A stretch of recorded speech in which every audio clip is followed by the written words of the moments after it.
How we doing, mates? Welcome back to another episode of The Top Step. My name is Rowland-Smith. Now, about to get to my next guest. I'm going to tell you who the next guest is this week on the show. It is Charlie Furbush, a fan favorite here in Seattle. I'm getting a little local here my next couple episodes. Seattle people, a couple of different athletes who are fan favorites. Because Mariner baseball is about to get back, and I'm about to cover some Mariners baseball coming up really soon. We're about to kick off in just a couple of weeks. I'm so excited. It's going to be different. We all know that. It's going to be a little sprint season, 60 games, but I can't wait to get back late July. I've already got my schedule, and I'm going to be able to cover some games, but it's been good. I've been talking about, I did some stuff on King 5 just recently. And there's just a different vibe. I'm walking around Green Lake with my face mask on. Wear your face mask, all right? Even if you politically don't feel too good about it, just throw it on, man. Just stop that air going all over the place. All right. And so just see what happens, man. I want to get back to normal, whatever normal is these days. But yeah, just walking around the streets, going down to my coffee shop, and everyone's talking about, hey, the season's about to get started. So it's good to finally get back to not, oh man, this sucks, to something to look forward to. So I cannot wait. The other thing I've gotten back into boxing slowly. Emerald City Boxing, right up the street from me. Russ and Chloe, they are champions. I've even got the shirt on. Check out the shirt. I love the logo, by the way. But I want to get back into boxing, and not because I'm trying to be Terry Tough Guy here, but just because it's such a good workout and it's so much fun. It's so much fun. If you're a dude and you've got that testosterone and you need to take it out on something, go have a hit. Girls, guys, whoever, if you want to get in shape, great way to get in shape. So I'll keep you posted on that. I'm going to shoot some videos up there and have some good stuff. But again, it's for everyone. It's for everyone. If you're here locally in Seattle, get up to Emerald City Boxing. Come join me. Come have a boxing session. That'd be fun. We don't have to spar or anything like that. I'm talking just get a good workout in. Had 4th of July. We went up to Bellingham. I have not been to Bellingham since I was 19 years old. And I went up there while I was playing with the Everett Aqua Sox. But I went to the lake up there in Bellingham, had a blast, got on a boat. I remember my wife said my wife's friends have a house up there. And she basically said to me, she said, hey, for 4th of July, do you want to go to, and I just said yes. I didn't even hear what she said. I just wanted to get out of here so bad and go do something. So that was fun. 4th of July was awesome. And yeah, everything's been going well. I need to plug the podcast, all right? If you haven't already, click the subscribe button. If you're watching this, if you're listening to it, make sure you click that subscribe button wherever you're at. Apple, Spotify, Google Play. Just supports the podcast so I can keep doing this and bringing on all these awesome guests and having a blast with this. It's been a lot of fun. So make sure you click subscribe and make sure you go to www.thetopstep.com. I know I've gotten a few emails about doing more cartoons. I'll get to that. Grant Balfour and me. And me. Is it and me or is it and I? We will get to that. I promise you. We're going to do some more. Grant has got some epic stories. So do I. And we want to make them cartoons. So a lot of fun. Anything else I'm trying to think of before I get into Charlie Furbush? Now, again, Charlie Furbush, let's talk about him. Again, fan favorite character. I remember I left the team 2011. I was watching the Mariners from afar, like I talked about. And just, you could tell he was a personality. And then when I came back, first year was 2016, was right when he was trying to make a comeback. But we ran in, I don't think we actually met each other. Then in the last couple of years, I've bumped into him a bunch of places. Cystic fibrosis golf tournament, I've seen him there. Also seen him at the Cystic Fibrosis Gala as well. He does a lot for CF here in Seattle. We both hosted the golf tournament, not together, separate years. And then just ran into him down in San Diego, and just such a good dude. We have so much fun. We're actually going to do a 2-part. This is part 1. It goes for an hour. We had way too much stuff to laugh about and talk about. So yeah, it was a lot of fun. But yeah, guys, enjoy. I'll get off and enjoy Charlie Furbush as he joins me on the top step. Stay healthy. Keep the mask on. Let's get back to normal at some point. Guys, enjoy the episode, and I'll catch you afterwards. No matter what happens, Ryan Rowland-Smith has something to tell his grandkids right here. First appearance of the big leagues. Face of Hall of Famer. Especially if he strikes them out.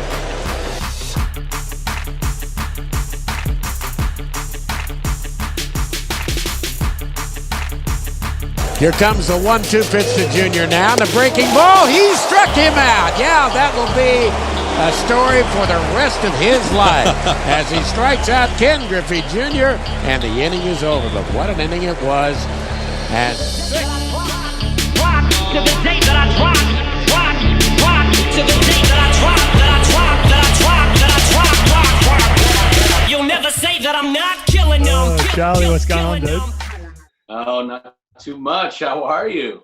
I'm doing well. We're talking over. I call this. I was just bumming my wife out last night because we're sitting down at Green Lake where I'm at right now, and I'm looking around. Everyone's got masks on. You know, I'm talking through Zoom as we are right now, and I said, hey, this is what it's going to be like in 10 years. I said everyone's going to have a mask on. You're not going to hang out with your friends at bars and stuff. Everyone's just going to do it through Zoom. Everyone's going to work from home. It's just going to be like this thing where you got this giant chair with 3 screens around you. And that's how, and you're just going to pop pills to keep you from like going obese. You know what I mean? And she's like, will you shut up? Yeah. I mean, I think like, people are going to be carrying around like their ID and then it's like I'm Corona free. That's like the certified card. I mean, to like, yeah, I'm good. I already had it or something, So it's just a wild world we're living. I know.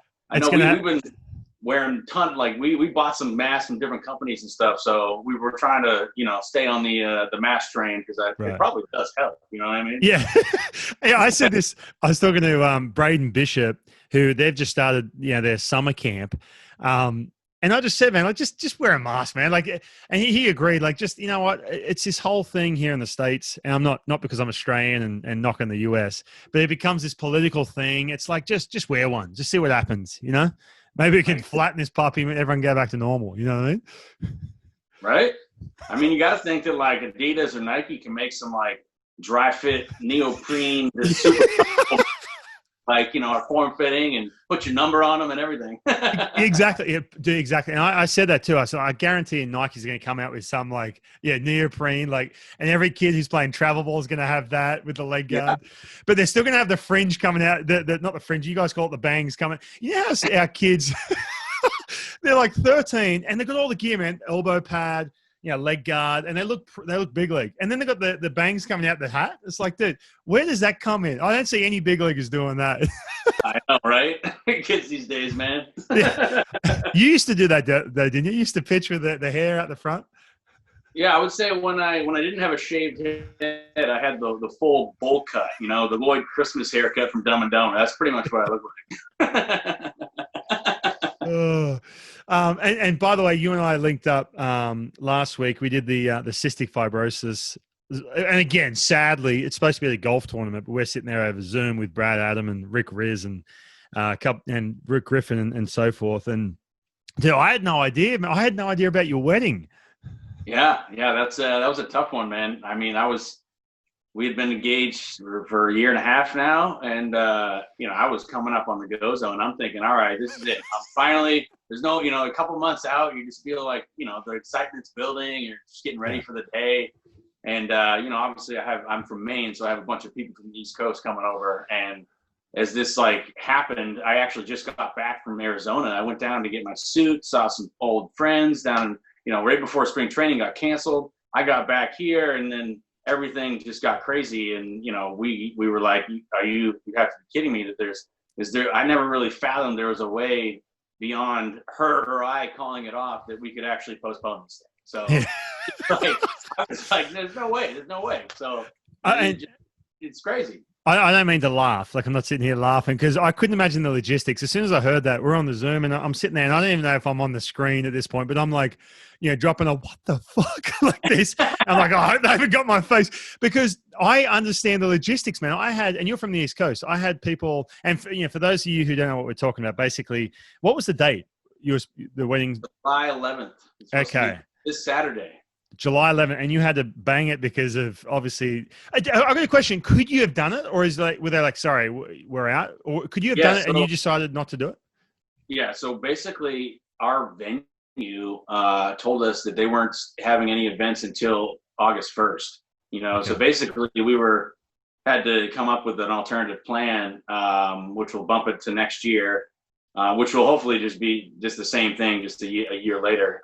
But yeah, logistically speaking, when you think you have everything lined in, and then suddenly you're like, oh, wait a minute, we're back at square one. Like whole thing's postponed. So it's been a whirlwind trying to figure out exactly how we're going to proceed. But now that we've locked in and found another date next year, it's just going to be able to hopefully smooth things over, that we don't have to really replan everything. So you're not losing any cash. I was thinking about this morning. I was like, hold on, did they they had to cancel it because you got everyone's got plane tickets, you got hotels and everything else. Are you losing any money here, or are you in the green, or? We're basically even. I'd say the only thing that like vendors had told us where if you're going to move your date over a year, then there's like a new deposit fee. But since we're going to be under that year, it's been basically everyone's been super super nice and super easy to work with, in the sense that they all know that no one wants to postpone your own wedding. So it's been they've been nice about it. So I feel like we haven't really lost any money, and people have just generally been trying to help out any way they can and try and figure out how to still make the day magical. Because I was thinking maybe the venue's like, no, it's still available because they're trying to make some money too. And you're like, sorry, we can't do it for a lot of reasons. And then like, well, you're not getting your deposit back. So that's good. At least you're in the green there. Yeah. Well, it was like, it's one of those things where, if you postpone it, do you just move it to the fall and hope that things are back to normal by then, or you push it till the beginning of next year? So it just made the most sense to hopefully keep everyone as safe as possible and move it to next year. Because ultimately it's like the weird conversation we had was trying to figure out, like, do we really want everyone wearing masks at our wedding? Yeah. Like you just think of just pictures and stuff like that, how it would work. And it's like, oh man, maybe we should, that's the wedding gift to everyone. They're going to get a custom mask from us, right? Yeah, and the thing is too, like, there's a novelty, like, oh, mask like this on Instagram, and then you look back 10 years from now, you're like, oh man, what are we doing? Yeah, what a bunch of losers, right? Yeah, what a bunch of dorks, Yeah. Oh, dude, man, there's so many things that go into it, like even we had kids coming over on a tour, and everyone's like, oh, well, just postpone it. Oh yeah, it's that easy. Like, there's just so many little things that go into everything which is going on right now, It's crazy. Yeah. So, okay, so you're over here. You're obviously from the East Coast. You played pretty much your whole career here in Seattle, right? Until injuries said your shoulder basically said, I'm shutting it down early, right? Yeah. So what's that? Pretty much, yeah. And then I met up with you last year was it December? I saw you in San Diego. Yeah. December down at the I guess, I don't know, the career development program for us MLB alums, Yeah, it's basically a thing to help out transitioning from playing to post playing, which is something that, like that was my second year going down there. And I remember, the first time I went down there, I was like, I didn't know what this is, and it's amazing. People don't quite understand transitioning out of playing, right? And for you too, I remember talking to you, I've spoken to you a couple of times about this. Your career got cut really short, I think, right? Not to bring this up, but it really did get cut really, because you would have played another, 5+ years with ease with what you were doing in the big leagues. Yeah. Talk to me about when you figure out that day where you're like, you know what, I'm done. Was that for you? Was that day, like, was it a sad day where you're like, I'm done dealing with this shoulder issue right now? And I want to talk to you more about your injury. But when that day came, was that something that was like, I'm good with this, I just want to move on? Or was it like a sad day? What was going on? I would say, it was kind of a weird day. I don't know how to describe whether it was sad or unfortunate or whatever, because I really took the mentality from, as I got into baseball, especially the professional side, of seeing teammates, friends, other pitchers just have their careers come to an end. And it seemed to be, to me, that, it either happened really one of two ways. And the third way is just kind of the luckiest of the lucky. And it's like, either you get hurt and you can't play anymore, or play like you used to be able to, or you're just not good enough. It just seems to be like one of two ways most athletes' careers come to an end. So I kind of had that idea that, whenever the last time I pitch is, it's like, I'm not trying, I didn't have any expectations, and I wasn't feeling sorry for myself because, as a kid, I'm sure you feel the same way. It's like, we kind of feel like outliers in a sense of where we came from and how far we were able to take our own careers. Yeah. So for me, I look at it in a sense that I just it was just another cherry on top. Every day was just another awesome, lucky day that I stayed healthy. And when I finally had gone through the couple surgeries and realized that I just, for me, it wasn't worth another shoulder surgery. And I had 2 rotator cuff surgeries in 2016 and 2017. And it puts a toll on my shoulder in terms of how I'm able to throw a baseball. And I just realized that I'm like, I don't think I can have another arm surgery, because I just feel like the more I push this thing, it's just the shelf life is, in the world of pitching, it's like I threw my last bullet already. You know what I mean? I left it all out on the field. And it was a hard day in the sense that, like, okay, you have to look at yourself in the mirror and say, hey, it's over. But you also have to look at it in a sense that, man, all of the good, awesome, positive times and memories and teammates and games and wins, just all the stuff combined outweighs just being able to not do it again. Like, I take so many of my memories and everything come from the time that I played. Yeah. But I'm not upset that I got hurt. It's just part of the gig. You know what I mean? It's like, we throw baseballs for a living. When I look at other guys that have never had any arm injuries, I'm like, you guys are so lucky. You know what I mean? To be able to efficiently throw and recover enough to play 162 games every year. It's pretty impressive to see. But ultimately, it was just one of those days that, I wasn't like I didn't see it coming. I didn't like going into it or going into even the first surgery. I realized that might be it. Who knows? Mm-hmm. I'm going to try my best to get back. But ultimately, I think my body, maxed it out. And, I'm tip of the cap to baseball. Thank you for everything. Yeah, for sure. I know, man. So I have a tough time, like, being present. Like, I'm always like, oh, I'm going to do this, go do that. And I think I did that with my career as well. I was never like, and it's something that, like, oh, I never satisfied, never settled. And it's one of these things that I regret, because I'd be in the big leagues just in my last year in 2010. I played again in 2014, but 2010, I was just like, oh, this sucks. Can't wait for the off season. I look back, I'm like, dude, you're friggin' in the big leagues. Like, am I seriously like taking these days for granted? Because this could be over quick. And it was over quick after that. You know what I mean? If you walked outside right now and you were teaching a 14-year-old kid, could you just let it eat? Or is your shoulder just go, nope? I could let it eat, but I know it doesn't fire like it used to, So yeah. Honestly, the evolution of what ended up happening after the second surgery was that I actually tried throwing sidearm to take some pressure off my shoulder. Right. Just after the 2 surgeries, I just started, angling it, and I still had the range of motion and could still get it in there. But I just realized that it just wasn't as effective as I needed it to be. Yeah. And ultimately, once my shoulder was actually feeling okay, my elbow started barking just from throwing sidearm, and I was like, I don't know what, and I already had Tommy John, so I'm like, I don't know what I'm going to do. If, I just, worst case scenario, it's like I got to get my arm amputated because I threw too much, something crazy. But ultimately, I just didn't want to have an arm that I couldn't use because I, was dumb about it, or I pushed it when just my pride outweighed my own health. You know what I mean? Yeah. What year, up until what year were you still throwing like, I want to make a comeback? Was that last year or 2 years ago? So last year. So I had surgery in 2017, and then it wasn't until March of 2019 that I was like, this ain't gonna work anymore. So it's on to that whole transition, which is another whole challenge in and of itself. Yeah, it's hard, man, because there's different things. It works 2 ways. One, it's like, and talking about that career summit, because we're around a bunch of very very motivated, driven people, baseball players that have a massive skill set.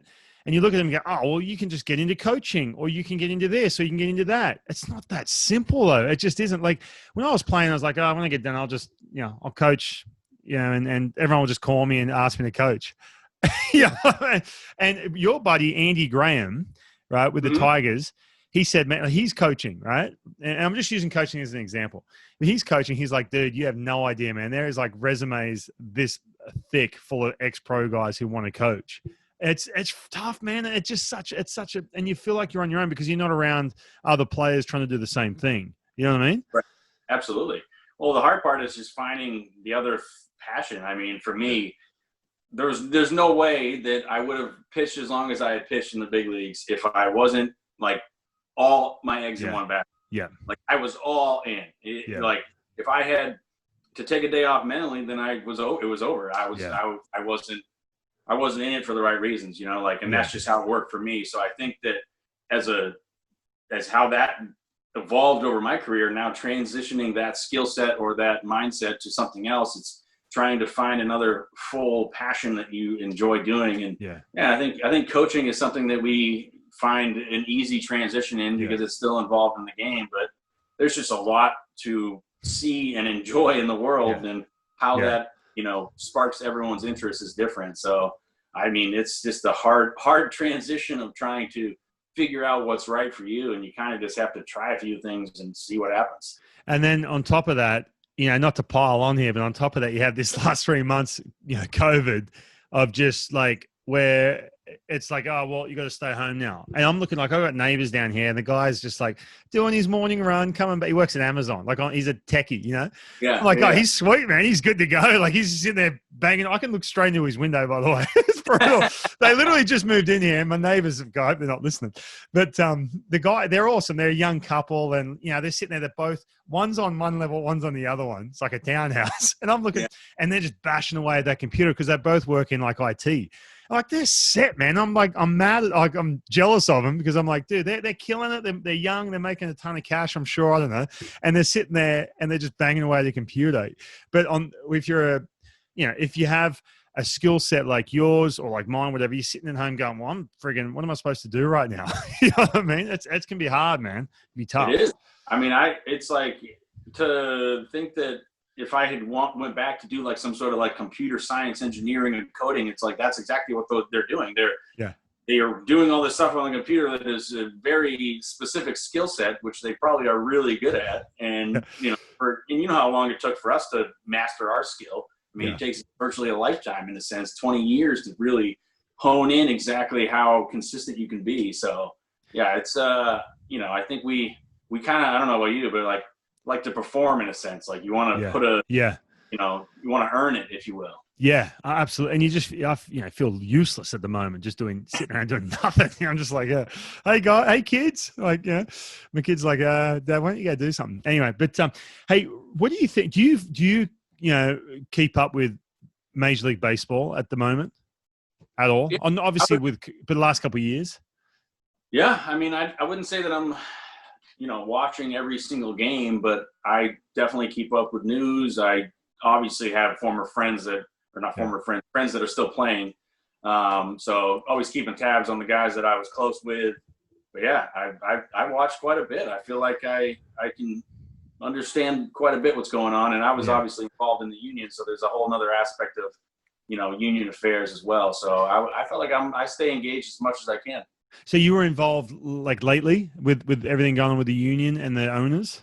Not necessarily involved. I would say, I'm watching it intently because I think it's an ever evolving situation that I hope one day it just gets, right on both ends. You know what I mean? It's just like there's too much tug and pull and all the perception of what it looks like to the media or to the public through the media. It's just like it's hard to figure out, who's it's like someone's trying to make somebody the bad guy, it seems like, and it's like, all right, let's just get on the same page. And obviously easier said than done, but that's what I noticed too. I find that in the US, and again, not because I'm not coming over here as some foreigner going, oh, the US, whatever, eat a cheeseburger, but I find that like over here, it's this good versus bad mentality where I'm on this team, I'm all in on this team, I'm all in on that team. I'm talking like politics. I'm not going to sit here and start, spurting out politics, but it's like, can't you be in the middle, or can't you just kind of say, oh yeah, I kind of like what they're saying here? And the same thing with the union and the owners. It's like, it's this battle of who's going to get the best PR, who's going to come out of this looking the best. And they're both losing, I feel like. I agree. I think I wish there was just a better, transparent negotiations, if you will, being able to be like, hey, we're both trying to reach the same thing and let's just do it fairly. And it's a business. So it's like you're trying to get the business to overall continue to generate revenue as well as taking care of the product on the field, allowing you to create that revenue. So, yeah, it's an ever evolving, I guess, mathematical situation, if you will. Did you ever look at this? And I'm putting you on the spot here, but you're an ex-player, so you can basically, trash whoever you want. And that's what we're going to do for the next 20 minutes. No, but I hope you're ready. Do you ever feel like when this all started, if it was some soundbite or comment, and everything gets so blown out of proportion on social media, did you ever feel like, oh, the players here are being greedy, or the players here, it's like this mentality of, oh, you guys are millionaires, just get back out and play? Did you ever feel like that?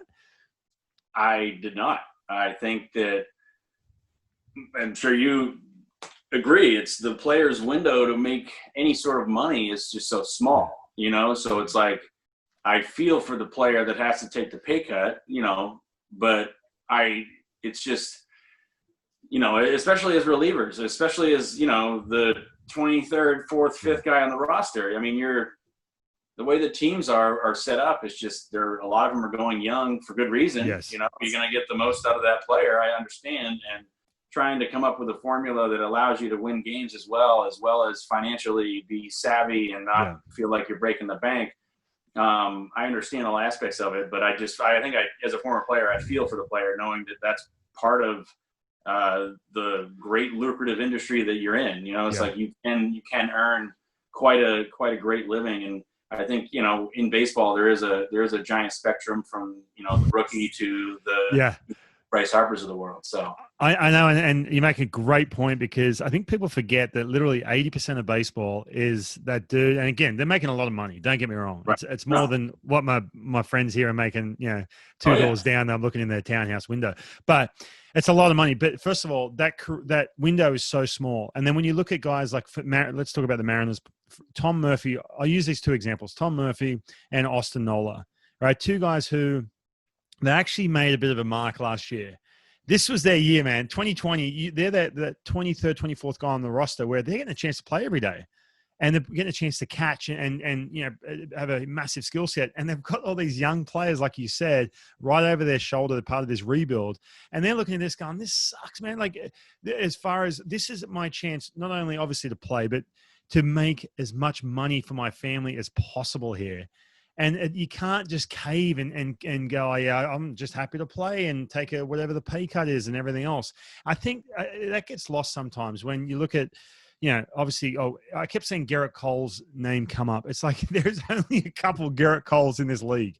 And the rest of us are guys who are just trying to stay in there as long as we possibly can before we make that transition and live the rest of our lives and try and do something different. You know what I mean? Yeah. I mean, especially given what's going on in the world and like just what we're dealing with coronavirus, you've seen some players in various sports opt out of the season.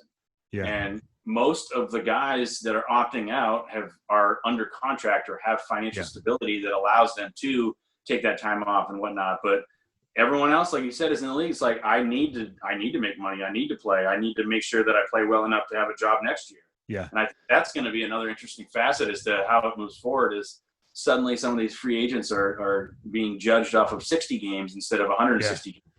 So how that plays out and how people evaluate the talent is going to be interesting to see how it evolves in the future. Yeah, and make a good point, because some of these young guys, I mean, you can go out and dominate. Like some of these dudes who just kill it in spring training, right? Because it's completely different. Like it's not 45,000 people in the seats. It's not mid-season. That's another interesting point, because you got starting pitchers who I like to evaluate, not trying to be old school or salty here or anything. What do they do 100 innings plus? What do they do if they're like a Charlie Furbush who has to pitch every day? And now we're 5 months into a season. How's that arm feeling? How are you going to get through that Sunday afternoon? Was, all those things that you can't evaluate now at all. Right. I mean, you can't. The other thing that's going to be interesting as well is just as a reliever. I mean, even my debut, it's like coming into a situation when there's runners on base, you're on, like, even if you're home on the road, knowing that you got to come in and clean up the mess. And the crowd usually is not exactly, cheering you on if you're on the road. Yeah. Now that's not even there. So it's definitely going to be a whole new dynamic of pitching, of being able to stay within yourself and you don't even have to worry about any sort of fan crowd interaction that could distract you at any moment. All right. Talk about that then. And just jumping ship here. I'm jumping all over the place. The crowd. Yeah. I love it. I'm trying to stay on script here. Hold on one second. I'm just going to edit this out. No, hey, so speaking of that, and people ask me all the time, "Oh, what's it like playing without a crowd or with a crowd?" How do you feel like that's going to affect playing with no one in the stands? I think it'll affect certain guys more than others. I think some people would probably prefer at some level there were no fans and just let me kind of get in the zone, silent, more quiet, like, if you will. But I think that other people really enjoy that. And also from a team aspect, that's where really sometimes that crowd, the fan interaction brings momentum that you didn't know was there. Yeah. People are cheering for you or excited about a run or excited about, a big out. And I think that right there is going to allow teams to, I guess, figure out a little things, tougher situations easier. You know what I mean? I feel like if I'm in the 8th inning and I come into, a bases loaded jam, 2 outs, and we're playing, in Yankee Stadium, and there's no one to yell at me.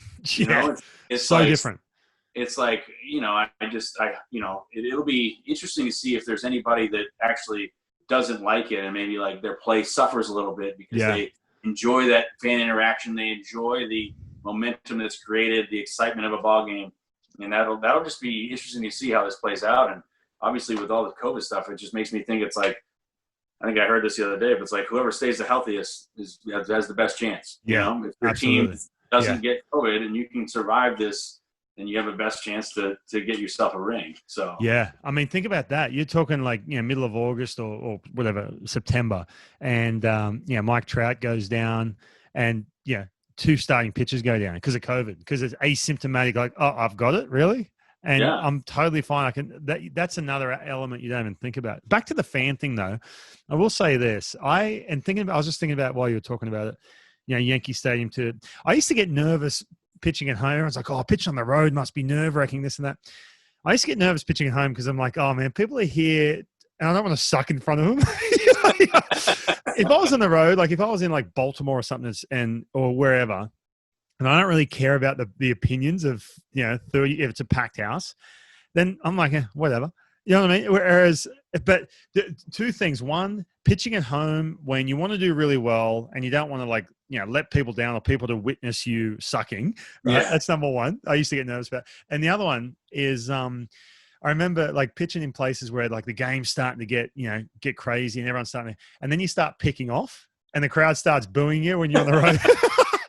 That used to get me all the time. The catch would throw down the pick sign. I'm like, no, not again, dude. Are you kidding me? I'd pick over and I'm just going to turn around and go, shut up. Everyone shut up. Yeah, right.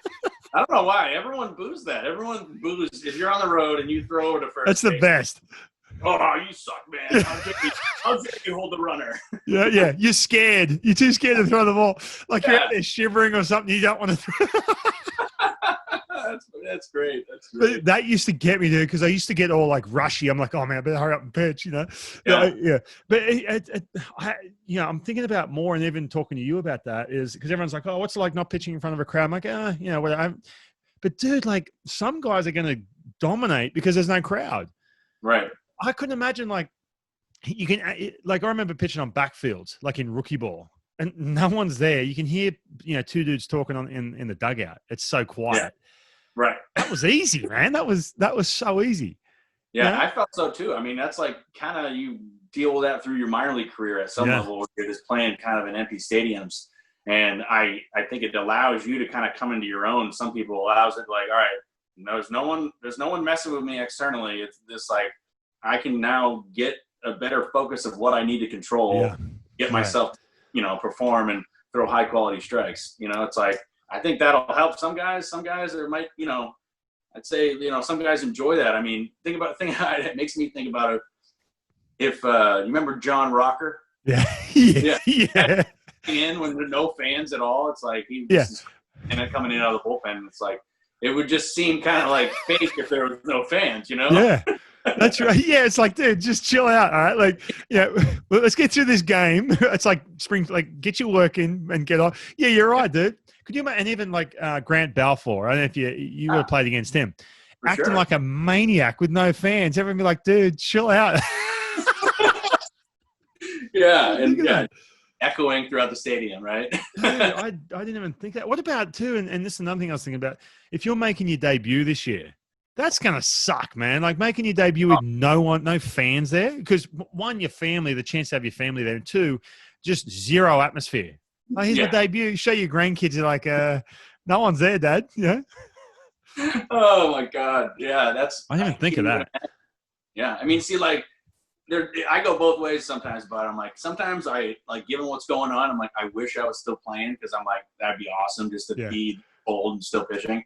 But right now, I'm like, sometimes I'm like, I'm glad I'm not playing because there's a lot of, you know, the game is changing, if you will, right? It's like, not that it's changing in a poor or bad way. It's just evolving in a way that we haven't seen before. Yeah. Not just from what we're dealing with, but even the statistical side of things.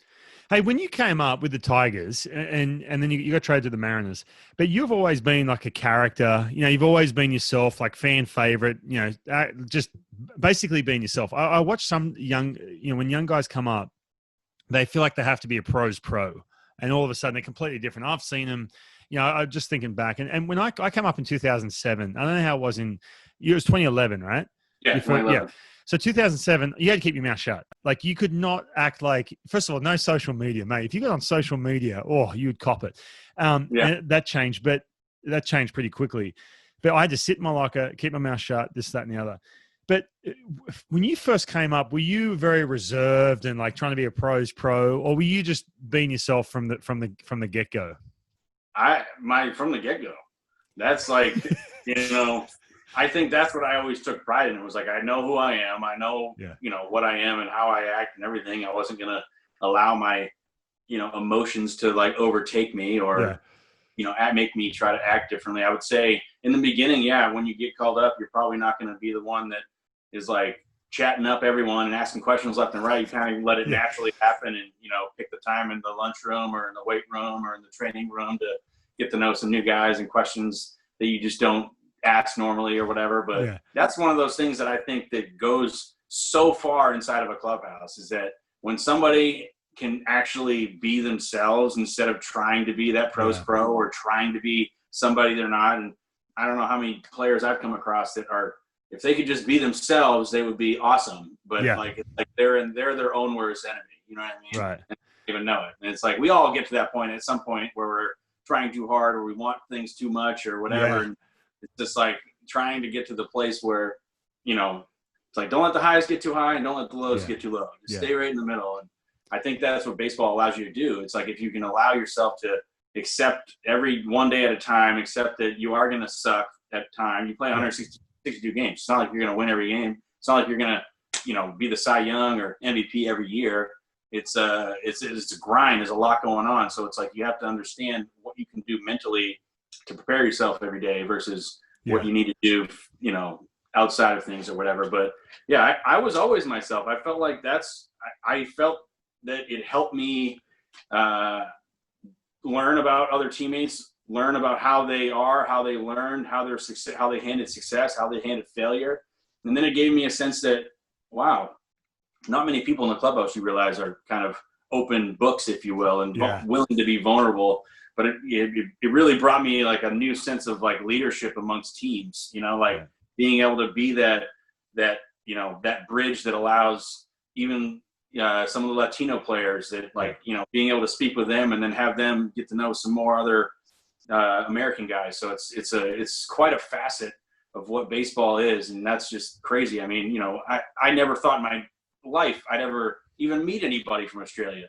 You know, it's like, it's crazy how things just, we all have this mutual respect for the game and how bad we want to play and win, but trying to come up with a formula for each individual that allows them to buy into the team and, you know, be themselves and not feel that they can't be themselves. I think that's what's some people have tried. It's like, oh man, I don't want to be too much of myself. Then people are going to think differently or I'll be judged in a poor way. But it's like, I think ultimately if you're coming from a good spot, you'll always be taken the right way. Have you, and you don't have to elaborate here or give names, did you ever have teammates you're like, I just cannot stand this dude? Just a bad teammate or just somebody like, just keep me away from him? That's a good question. I can't say that I have had personal experiences that it's been like, wow, that's like You know, I think I've been more of an outsider looking at other situations between teammates. And some of the stuff I mean, I'm sure we both have come across a cast of characters that, you know, when they get heated, it gets crazy. Yeah. I always go back and, you know, tell me if you think this is right. I feel like 4 o'clock or whatever, 5 o'clock batting practice, when you stand out there shag and you see those little clusters of groups, that's where the bad energy on a team can really take off. In other words, like, you know, I've been on a couple bad teams, right? And 5 o'clock, you know, you got the little group of, you know, guys who all listen to the same music, who are all bullpen arms or whatever, right here, and they're all sort of, there's that you know, that gossiping or talking about other guys. Oh yeah, what about the coaching stuff? I feel like that's where those little cancers show up. Do you agree with me? Do you have those experiences where batting practice, where like you're sitting in those groups and you've just lost, you know, 8 out of 10, and everyone's starting to point fingers?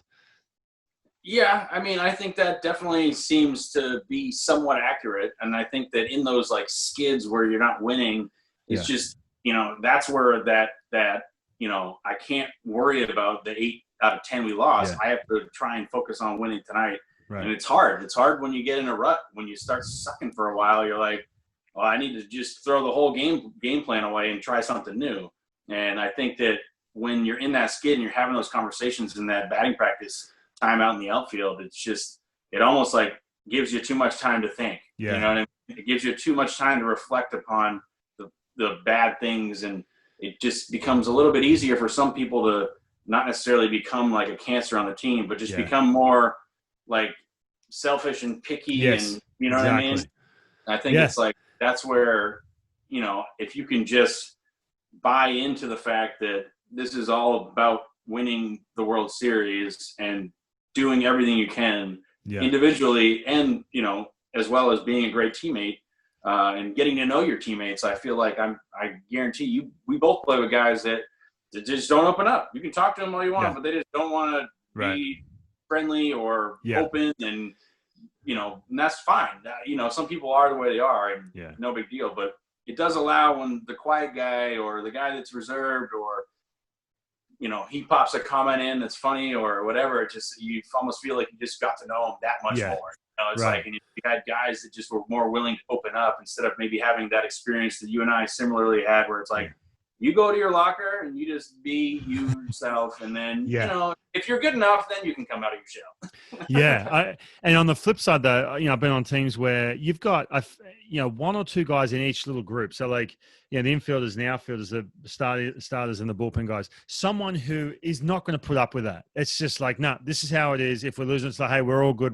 And it just eliminates, even if you do have that 2 or 3 players on a team, it just eliminates any of that spread. Because it's easy, man. Like, it's easy if you were, like, you know, sitting there with a 5 ERA or something, and you're usually an upbeat, positive person, but you're going through something, and then someone standing next to you is like, oh, how about when, you know, the hitting coach, blah, blah, blah, said this, and you just kind of jump on that train, and boom, all of a sudden that 5 turns to a 6 quick. You know what I mean? Not that you have had a 6 in the big leagues, but you know what I'm saying? I feel like it just puts the fire out. I've been on teams where you just have that, you know, leadership on, you know, like in the players I'm talking about, you know, not so much coaching staff, whatever, but someone who just, they'll walk over to that little group or in that area in the outfield batting practice, for example, on the plane or whatever, and just puts that out in 2 seconds, just with their energy or being themselves, or allowing you to be yourself. You know what I mean? Yeah, absolutely. Yeah. I would say the best teams usually have a position player and a pitcher, whether it's a bullpen guy or not, like, that are the gaps that bring both of those groups together.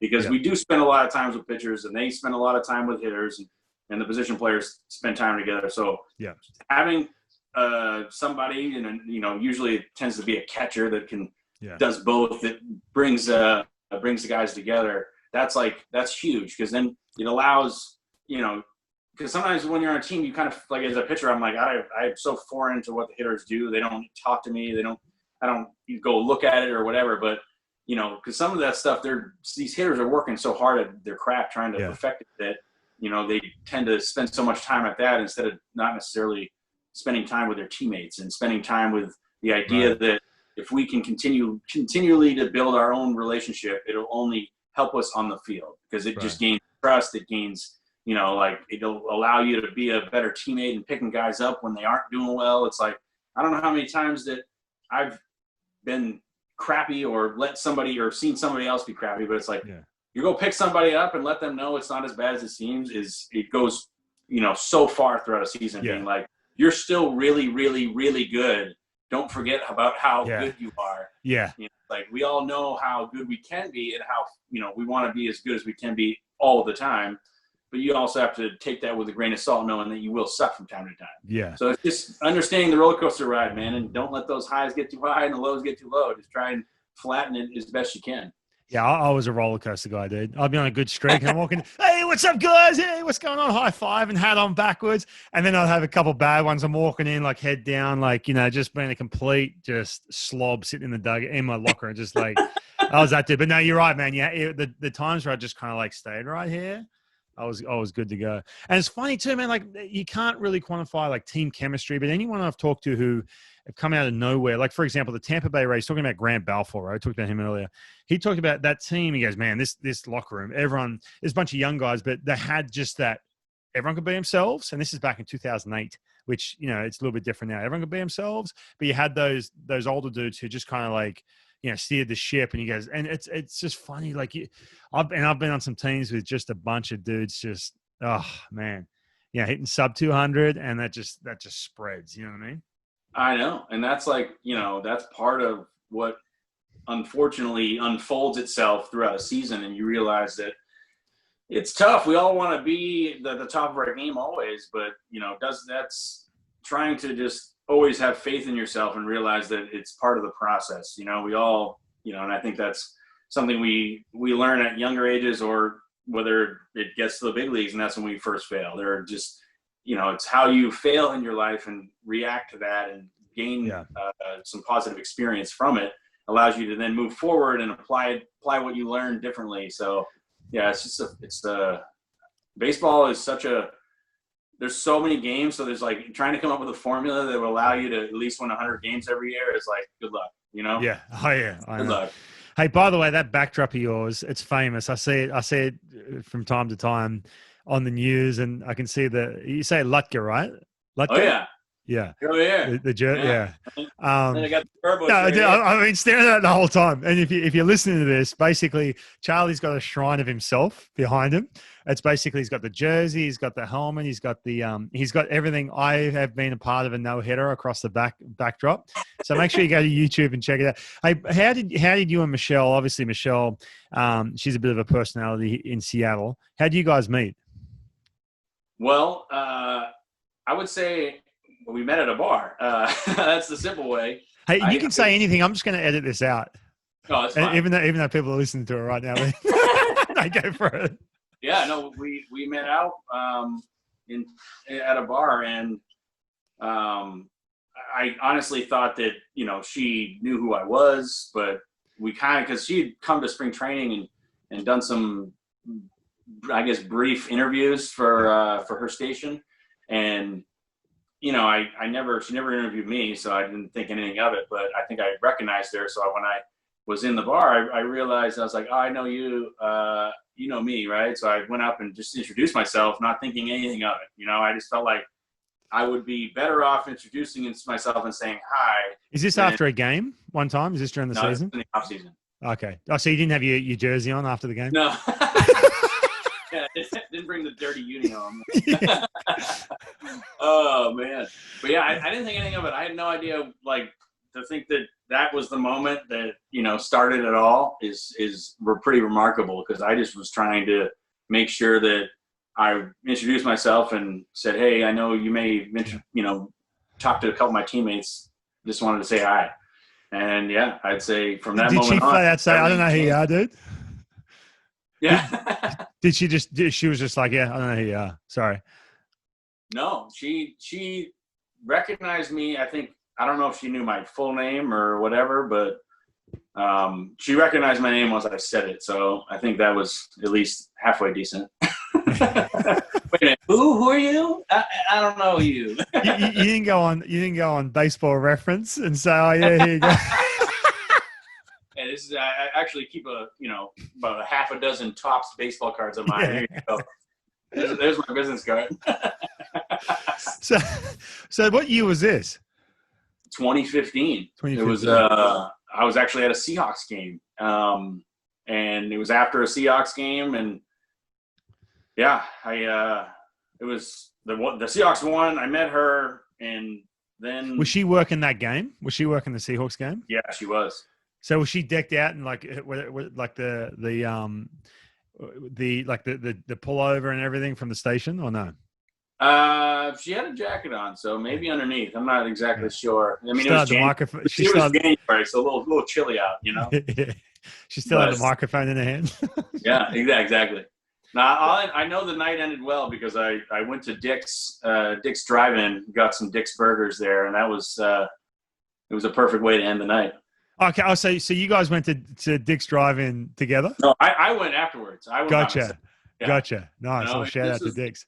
We met, and then I left, and as I was walking home, I was like, I gotta try these infamous Dick's burgers here. Yeah, especially that was like my first late night experience at Dick's, and it was a sight to see. Yeah, it's good. Yeah. I've got like, by the way, if you move this computer this way, there's just all like burger wrappers, like Dick's burger wrappers, right?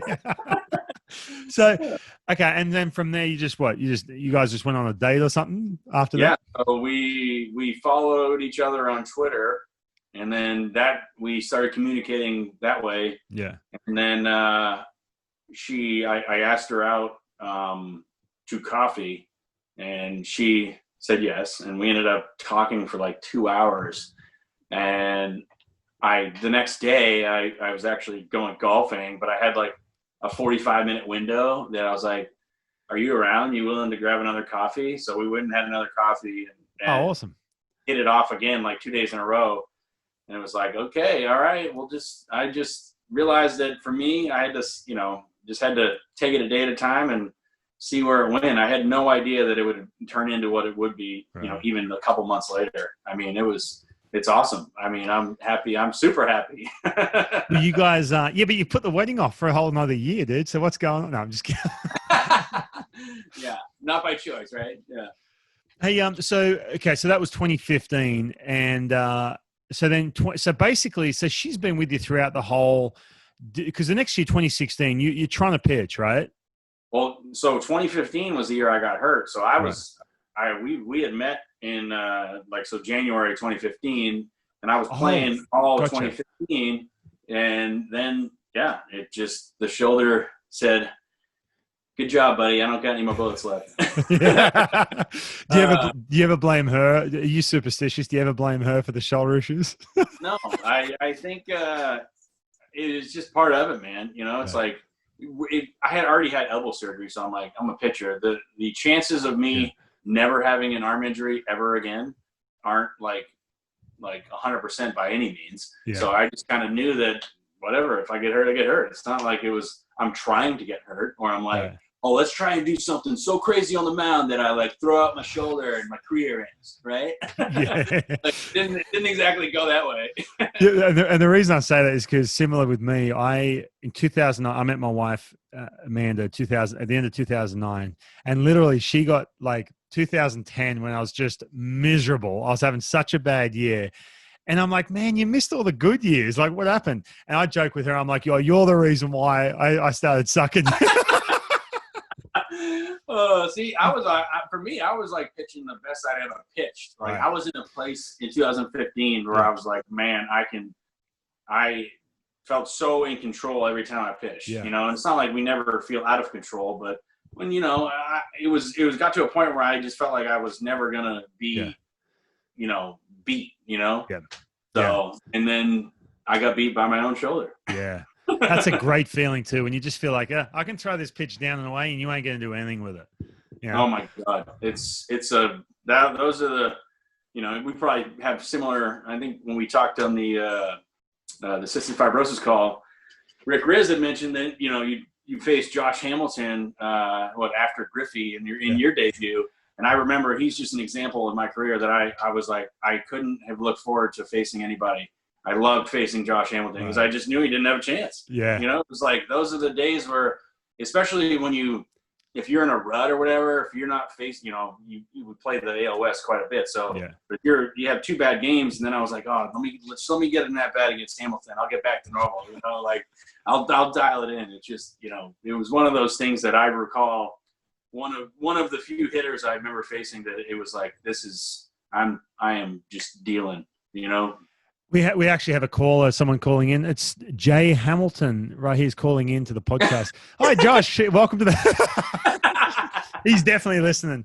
He's one of the 32.6 million people listening to this podcast right now. So, absolutely. No, I hope he's just tipping his cap, to both of us. Yeah, right? Yeah, you got me. I'm sure he got me pretty good after that. I was floating at that point. Who was the toughest out for you? The toughest out for me was, honestly, this is when it changed, because when I first got called up, I was a starter for a little while in 2011, so I was able to go through some lineups and face some teams. And at the time, it went from one person to another. But Nelson Cruz, oddly, was like a super tough at bat for me, because I think we were in Texas, and I followed the scouting report to a T. And I was like, this is what you do. You throw this here, you throw that there, and you got them beat. No big deal. And I was never one to really fully digest scouting reports, because I felt like I can read and react what's going on and what I'm feeling better than looking at a piece of paper and saying that's better than my own intuition. Yeah. And I threw him I don't know, I think it was more of a middle slider, and he just hit it 450 feet, and I was like, oh my God. And then, come up to Seattle, face him again, and he ropes one off the wall, and I'm like, this guy isn't just hitting the ball, he is annihilating the baseball off me. And then he subsequently signs with the Mariners, and I was like, yes, I do it. Did you talk to him about it? No, I told him. Well, I talked to him about the home run, because I'm like, "Do you remember that home run you hit?" He was like, "That thing was way up there." Yeah. And, the ball flies down in Texas in the summer. Yeah. So the other guy was the toughest left-hander I faced, and it's a tie, because I think they're both batting 400 or 500 at me. Granted, it's 3 or 4 or 5 at bats. Was Robinson Cano, one of them? In Yankee Stadium, threw him a great slider. When you throw one and the lefty backs off, ooh, I thought it was going to hit me. And he totally, I was like, I got you. Yeah. I throw the exact same pitch, and he hits a great, in the gap double. And I'm like, he did that. He faked me. He totally did that on purpose. There was no way that it was that nasty that he was like, oh. So I felt like I finally got schooled. And it was just the first time I'm like, okay, welcome to the big leagues, kid. The game works a little different for the experienced veterans. Him and Adrian Gonzalez.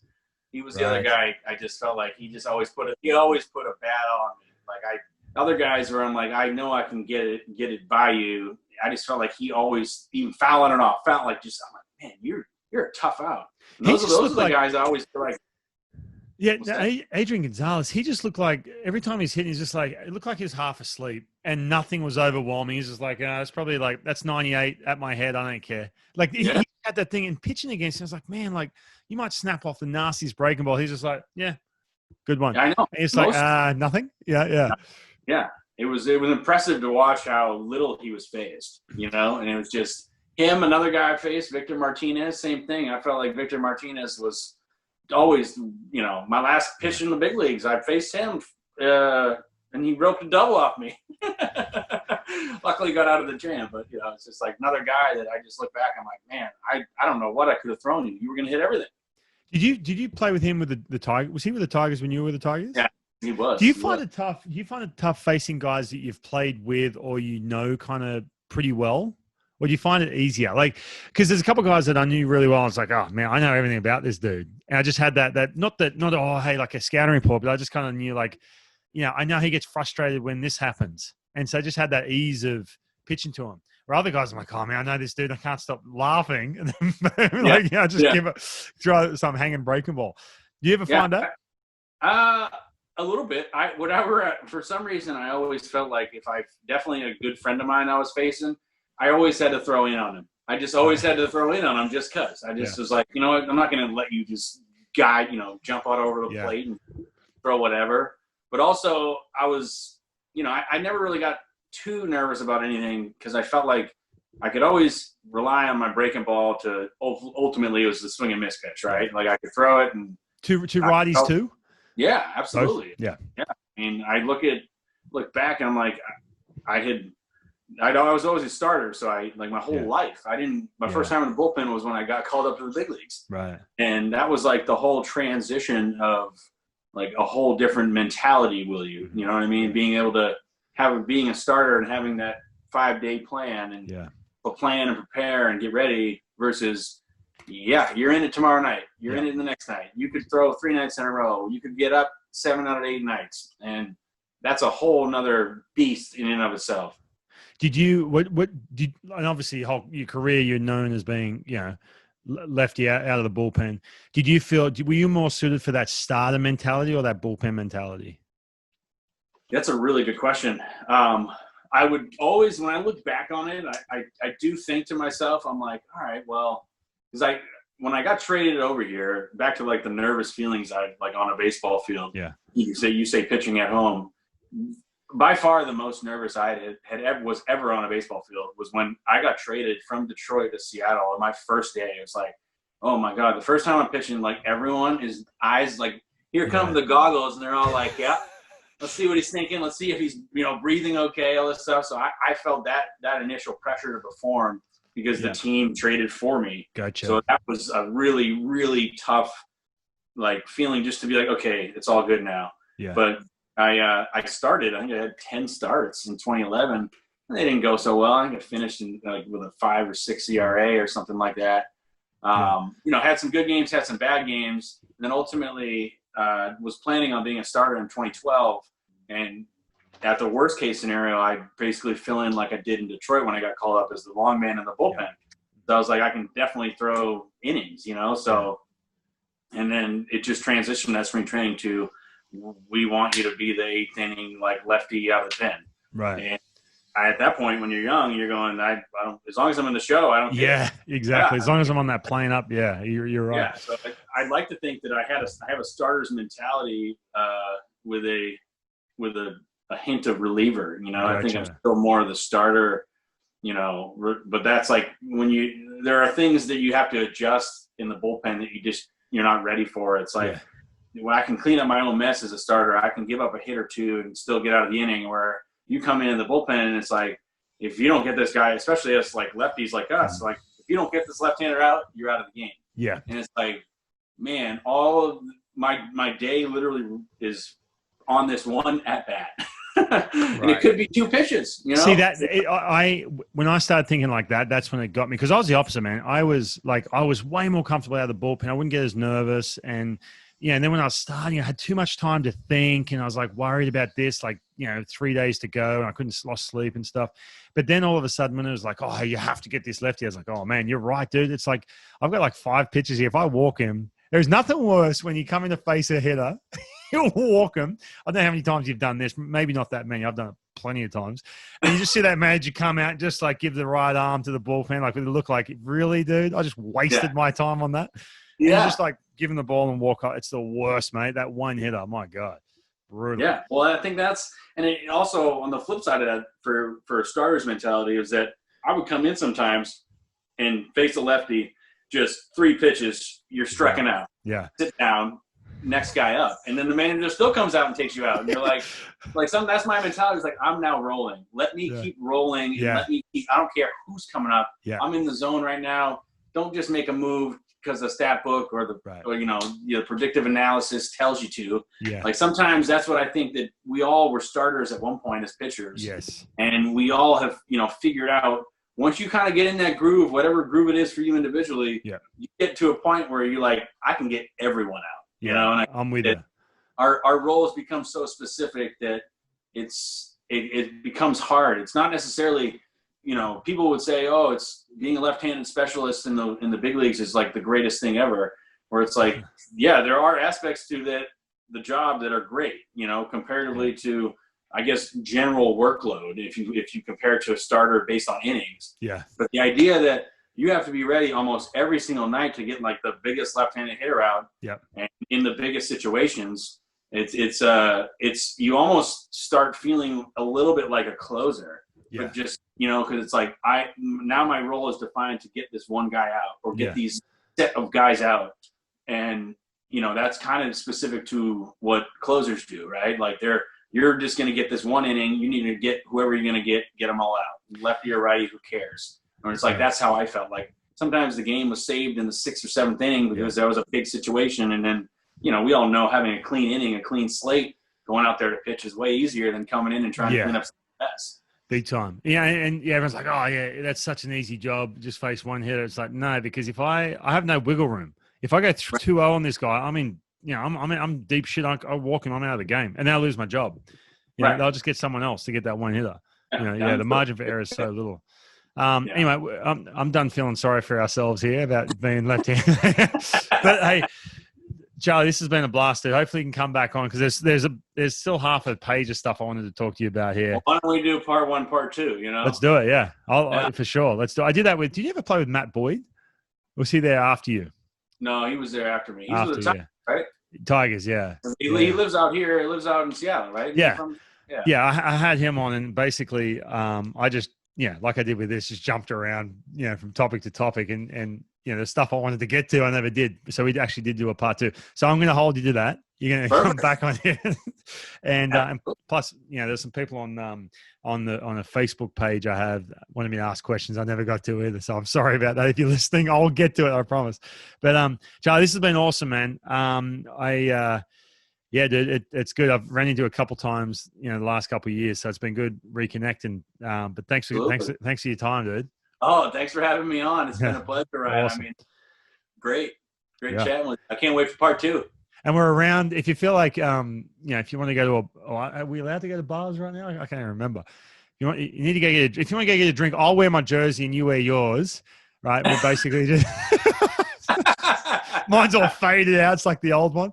Yeah. Perfect. Yeah.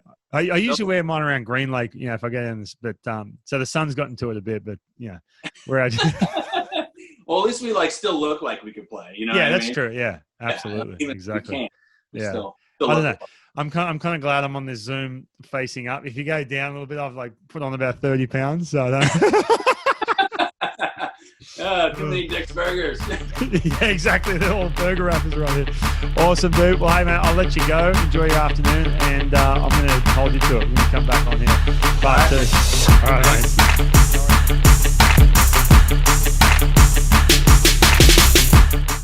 Hey guys, hope you enjoyed that episode of The Top Step with Charlie Furbush. It's 1 of 2 parts. We're going to do a second part with Charlie. I had too much stuff I need to get to. I had a whole list.